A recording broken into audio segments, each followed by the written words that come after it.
نہیں، امامہ نے مدھم آواز میں جواب دیا۔ تو پھر تم کہاں رہتی ہو؟ کیا اپنے پیرنٹس کے پاس ہو؟ جلال اس بار کچھ سنجیدہ تھا۔ نہیں، پھر اکیلی رہتی ہوں، پیرنٹس کے پاس کیسے جا سکتی تھی؟ اس نے مدھم آواز میں کہا۔ آپ نے شادی کر لی؟ جلال نے کافی کا ایک گھونٹ پی لیا۔ ہاں، شادی کر لی، علیحدگی بھی ہو گئی، 3 سال کا ایک بیٹا ہے میرے پاس ہی ہوتا ہے، جلال نے بے تاثر لہجے میں کہا۔ آئی ایم سوری، امامہ نے اظہار افسوس کیا۔ نہیں، ایسی کوئی بات نہیں، اچھا ہوا یہ شادی ختم ہو گئی۔ It was not a marriage, it was a mass. یہ شادی نہیں تھی، ایک بکھیڑا تھا، جلال نے کافی کا کپ ٹیبل پر رکھتے ہوئے کہا۔ کچھ دیر کمرے میں خاموشی رہی، پھر اس نے خاموشی کو امامہ نے توڑا۔ بہت سال پہلے ایک بار میں نے آپ کو پروپوز کیا تھا جلال۔ جلال اسے دیکھنے لگا۔ پھر میں نے آپ سے شادی کے لیے ریکویسٹ کی تھی، آپ اس وقت مجھ سے شادی نہیں کر سکتے تھے۔ کیا میں یہ ریکویسٹ آپ سے دوبارہ کر سکتی ہوں؟ اس نے جلال انصر کے چہرے کا رنگ بدلتے دیکھا۔ اب تو حالات بدل چکے ہیں، آپ کسی پر ڈیپینڈنٹ نہیں ہیں، نہ ہی میرے پیرنٹس کے کسی رد عمل کا آپ کو اندیشہ ہوگا، نہ ہی آپ کے پیرنٹس اعتراض کریں گے۔ اب تو آپ مجھ سے شادی کر سکتے ہیں۔ وہ جلال کا جواب سننے کے لیے رکی، وہ بالکل خاموش تھا۔ اس کی خاموشی نے امامہ کے اعصاب کو مطمئن کیا۔ شاید یہ اس لیے خاموشی ہے کیونکہ اسے اپنی پہلی شادی یا بیٹے کا خیال ہوگا، امامہ نے سوچا۔ مجھے اس سے بتانا چاہیے کہ مجھے اس کی پہلی شادی کی کوئی پرابلم نہیں ہے، نہ ہی اس پر اعتراض کہ اس کا ایک بیٹا بھی ہے۔ جلال، مجھے آپ کی شادی پر کوئی اعتراض نہیں ہے، جلال نے اس کی بات کاٹ دی۔ امامہ، یہ ممکن نہیں ہے۔ کیوں ممکن نہیں ہے؟ کیا آپ کو مجھ سے محبت نہیں ہے؟ محبت کی بات نہیں ہے امامہ، اب بہت وقت گزر چکا ہے، ویسے بھی ایک شادی ناکام ہونے کے بعد میں فوری طور پر دوسری شادی نہیں کرنا چاہتا، میں اپنے کیریئر پر دھیان دینا چاہتا ہوں۔ جلال، آپ کو مجھ سے تو کوئی اندیشہ نہیں ہونا چاہیے، میرے ساتھ تو آپ کی شادی ناکام نہیں ہو سکتی، پھر بھی میں کوئی رسک نہیں لینا چاہتا، جلال نے اس کی بات کاٹ دی۔ میں انتظار کر سکتی ہوں، جلال نے ایک گہرا سانس لیا۔ اس کا کوئی فائدہ نہیں ہے امامہ، میں اس پوزیشن میں نہیں ہوں کہ تم سے شادی کر سکوں۔ وہ دم سادے اسے دیکھتی رہی۔ یہ شادی میں نے اپنی مرضی سے کی تھی، دوبارہ میں اپنی مرضی سے نہیں کرنا چاہتا۔ دوسری شادی میں اپنے پیرنٹس کی مرضی سے کرنا چاہتا ہوں۔ آپ اپنے پیرنٹس کو میرے بارے میں بتا دیں، شاید وہ آپ کو اجازت دے دیں، اس نے ڈوبتے ہوئے دل کے ساتھ کہا۔ نہیں بتا سکتا امامہ، دیکھو کچھ حقائق ہیں جن کا سامنا مجھے اور تمہیں بہت حقیقت پسندی سے کرنا چاہیے۔ میں اپنے لیے تمہارے جذبات کی قدر کرتا ہوں اور اس میں کوئی شک نہیں کہ کسی زمانے میں بھی تمہارے ساتھ انوالو تھا یا یہ کہہ لو محبت کرتا تھا۔ میں آج بھی تمہارے لیے دل میں بہت خاص جذبات رکھتا ہوں اور ہمیشہ رکھوں گا، مگر زندگی جذبات کے سہارے نہیں گزاری جا سکتی۔ وہ رکا۔ امامہ کافی کے کپ سے اٹھتے دھوئیں کے پار اس کا چہرہ دیکھتی رہی۔ تم جب 7-8 سال پہلے اپنا گھر چھوڑ رہی تھی تو میں نے تمہیں سمجھایا تھا کہ اس طرح نہ کرو، لیکن تم نے اس معاملے کو اپنی مرضی سے ہینڈل کیا۔ اپنے پیرنٹس کو مجھ سے شادی کے لیے کنونس کرنے کے بجائے تم مجھے مجبور کرتی رہیں کہ میں تم سے شادی کر لوں۔ میں ایسا نہیں کر سکا اور نہ ہی یہ مناسب سمجھا۔ مذہب کی بات اپنی جگہ، مگر مذہب کے ساتھ معاشرہ بھی تو کوئی چیز ہوتا ہے جس میں ہم رہتے ہیں اور جس کی ہمیں پرواہ کرنی چاہیے۔ امامہ کو یقین نہیں آیا، وہ یہ سب اس شخص کے منہ سے سن رہی تھی جو تم تو چلی گئی، مگر تمہارے جانے کے بعد تمہارے اس طرح غائب ہو جانا کتنا بڑا اسکینڈل ثابت ہوا، اس کا تمہیں اندازہ نہیں۔ تمہارے پیرنٹس نے پریس میں یہ خبر نہیں آنے دی، مگر پورا میڈیکل کالج میں تمہارے اس طرح چلے جانے کا پتہ تھا۔ پولیس نے تمہاری بہت ساری فرینڈز اور کلاس فیلوز سے تمہارے بارے میں انویسٹیگیشن کی، زینب بھی اس میں شامل تھی۔ خوش قسمتی سے ہم بچ گئے۔ وہ اٹھ کھڑا ہو گیا۔ میں نے اتنے سال محنت کر کے اپنا مقام بنایا ہے، میں اتنا بہادر نہیں ہوں کہ میں تم سے شادی کر کے لوگوں کی چمگوئیوں کا نشانہ بنوں۔ میرا اٹھنا بیٹھنا ڈاکٹرز کی کمیونٹی میں ہے اور امامہ ہاشم کی میری بیوی کے طور پر واپسی مجھے اسکینڈلائز کر دے گی۔ تم سے شادی کر کے میں لوگوں سے نظریں نہیں چرانا چاہتا۔ تم اتنے سال کہاں رہی ہو، کیسے رہی ہو، یہ بہت اہم سوالات ہیں۔ میرے پیرنٹس کو تمہاری کسی بات پر یقین نہیں آئے گا اور مجھے لوگوں کی نظروں میں اپنا یہ مقام برقرار رکھنا ہے۔ تم بہت اچھی ہو، مگر لوگ سمجھتے ہیں کہ تم اچھی لڑکی نہیں ہو اور میں کسی اسکینڈلائز لڑکی سے شادی نہیں کر سکتا۔ میں برداشت نہیں کر سکتا کہ کوئی یہ کہے کہ میری بیوی کا کردار اچھا نہیں ہے۔ آئی ہوپ تم میری پوزیشن کو سمجھ سکتی ہو۔ کافی کے کپ سے اٹھتا دھواں ختم ہو چکا تھا، مگر جلال انصر کا چہرہ ابھی کسی دھوئیں کے پیچھے چھپا نظر آ رہا تھا، یا پھر اس کی آنکھوں میں اترنے والی دھند تھی جس نے جلال انصر کو غائب کر دیا تھا۔ کرسی کے دونوں ہاتھوں کا سہارا لیتے ہوئے وہ اٹھ کھڑی ہو گئی۔ ہاں میں سمجھ سکتی ہوں، اس نے اپنے آپ کو کہتے سنا۔ خدا حافظ۔ آئی ایم سوری امامہ، جلال معذرت کر رہا تھا۔ امامہ نے اسے نہیں دیکھا، وہ جسے نیند کی حالت میں چلتے ہوئے کمرے سے باہر آ گئی۔ شام کے 7 بج چکے تھے، اندھیرا چھا چکا تھا، سڑکوں پر اسٹریٹ لائٹس اور نیون سائن بورڈز روشن تھے، سڑک پر بہت زیادہ ٹریفک تھی، اس پورے روڈ پر دونوں اطراف ڈاکٹرز کے کلینک تھے۔ اسے یاد تھا کسی زمانے میں اس کی بھی یہی خواہش تھی کہ اس کا بھی ایسا ہی ایک کلینک ہو۔ اسے یہ بھی یاد تھا کہ وہ بھی اپنے نام کے آگے اسی طرح کوالیفیکیشنز کی ایک لمبی لسٹ دیکھنا چاہتی تھی، بالکل ویسے ہی جس طرح جلال انصر کے نام کے ساتھ تھیں، بالکل ویسے ہی جس طرح اس روڈ پر لگے ہوئے بہت سے ڈاکٹرز کے نام کے آگے تھیں۔ یہ سب ہو سکتا تھا، یہ سب ممکن تھا، اس کے ہاتھ کی مٹھی میں تھا، اگر وہ بہت سال پہلے اپنے گھر سے نہ نکلی ہوتی۔ وہ بہت دیر تک جلال کے ہاسپٹل کے باہر سڑک پر کھڑی خالص ذہنی کی کیفیت میں سڑک پر دوڑتی ٹریفک کو دیکھتی رہی۔ اس کی سمجھ میں نہیں آ رہا تھا کہ وہ یہاں سے کہاں جائے۔ اس نے ایک بار پھر مڑ کر ہاسپٹل کے ماتھے پر جگمگاتے الیکٹرک بورڈ پر ڈاکٹر جلال انصر کا نام دیکھا۔ تم اچھی لڑکی ہو، مگر لوگ تمہیں اچھا نہیں سمجھتے۔ اسے چند منٹ پہلے کہے ہوئے اس کے الفاظ یاد آئے۔ وہاں کھڑے اسے پہلی بار پتہ چلا کہ اس نے اپنی پوری زندگی یک طرفہ محبت میں گزاری تھی۔ جلال انصر کو اس سے کبھی محبت تھی ہی نہیں، نہ 8.5 سال پہلے نہ ہی اب۔ اس کو صرف امامہ کی ضرورت نہیں تھی، اس کے ساتھ منسلک باقی چیزوں کی بھی ضرورت تھی۔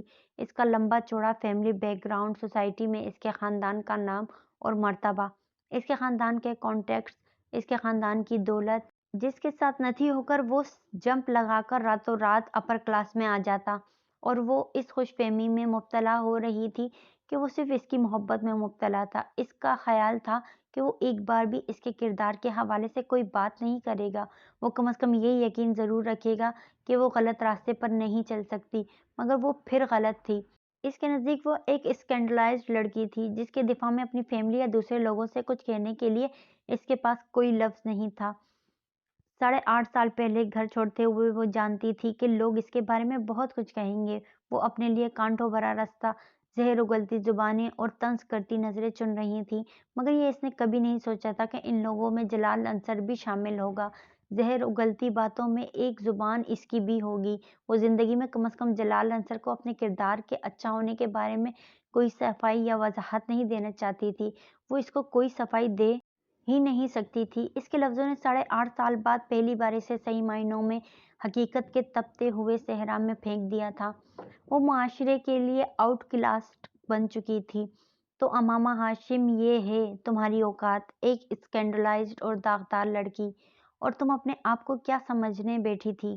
وہ فٹ پاتھ پر چلنے لگی، ہر بورڈ، ہر نیون سائن کو پڑھتے ہوئے۔ وہاں لگے ہوئے بہت سے ڈاکٹروں کے ناموں سے وہ واقف تھی، ان میں سے کچھ اس کے کلاس فیلوز تھے، کچھ اس سے جونیئر، کچھ اس سے سینئر، اور وہ خود کہاں کھڑی تھی؟ کہیں بھی نہیں۔ تم دیکھنا امامہ، تم کس طرح ذلیل و خوار ہوگی، تمہیں کچھ بھی نہیں ملے گا، کچھ بھی نہیں۔ اس کے کانوں میں ہاشم مبین کی آواز گونجنے لگی تھی۔ اس نے اپنے گالوں پر سیال مادے کو بہتے محسوس کیا، آس پاس موجود روشنیاں اب اس کی آنکھوں کو اور چندیانے لگی تھیں۔ جلال انصر اب برا آدمی نہیں تھا، بس وہ نہیں تھا جو سمجھ کر وہ اس کی طرف گئی تھی۔ کیسا دھوکہ تھا جو اس نے کھایا تھا، جان بوجھ کر کھلی آنکھوں کے ساتھ۔ وہ بھی ایک مادہ پرست تھا، مکمل مادہ پرست۔ صرف اس کا یہ روپ اس نے پہلی بار دیکھا تھا، اور اس کے لیے یہ سب ناقابل یقین تھا۔ وہ برا آدمی نہیں تھا، اس کی اپنی اخلاقیات تھیں، اور وہ ان کے ساتھ جی رہا تھا۔ امامہ ہاشم کو آج اس نے وہ اخلاقیات بتا دی تھی۔ اس نے ایسی تصدیق اور تحقیر 8 سالوں میں پہلی بار دیکھی تھی، اور وہ بھی اس شخص کے ہاتھوں جسے وہ خوبیوں کا مجموعہ سمجھتی رہی تھی۔ اور خوبیوں کے اس مجموعے کی نظروں میں کیا تھی؟ گھر سے بھاگی ہوئی ایک اسکینڈلائزڈ لڑکی۔ آنسوؤں کا ایک سیلاب تھا جو اس کی آنکھوں سے امڑ رہا تھا، اور وہ اس میں سب کچھ بہہ رہا تھا، سب کچھ۔ اس نے بے رحمی کے ساتھ آنکھوں کو رگڑا، اپنی چادر کے ساتھ گیلے چہرے کو خشک کرتے ہوئے ایک رکشے کو روک کر وہ اس میں بیٹھ گئی۔ دروازہ سعیدہ اماں نے کھولا تھا۔ وہ سر جھکائے اس طرح داخل ہوئی تھی کہ اس کے چہرے پر ان کی نظر نہ پڑی۔ کہاں تھی تم امامہ؟ رات ہو گئی، میرا تو دل گھبرا رہا تھا، ساتھ والوں کے گھر جانے ہی والی تھی میں کہ کوئی تمہارے آفس جا کر تمہارا پتہ کرے۔ سعیدہ اماں دروازہ بند کر کے تشویش کے عالم میں اس کے پیچھے آئی تھیں۔ کہیں نہیں اماں، بس آفس میں کچھ کام تھا، اس لیے دیر ہو گئی۔ اس نے ان سے چند قدم آگے چلتے ہوئے پیچھے مڑے بغیر ان سے کہا، پہلے تو کبھی تمہیں آفس میں دیر نہیں ہوئی، پھر آج کیا ہو گیا کہ رات ہو گئی؟ آخر آج کیوں اتنی دیر روکا انہوں نے تمہیں؟